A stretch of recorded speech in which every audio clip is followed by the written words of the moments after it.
Sme v Tatrách a ideme si postaviť nový turistický most.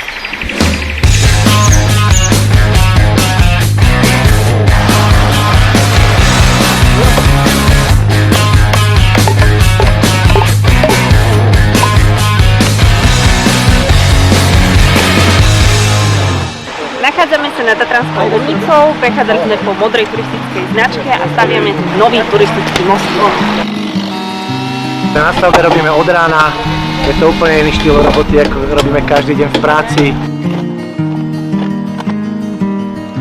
Udržiavame prírodu a Tatry v kondícii aj pre ostatných návštevníkov. Je super, ako nám to spoločne ide od ruky a takto robíme Tatry bezpečnejšie pre turistov. Dnešok považujeme za našu kvapku v mori a kontribúciu v prírode.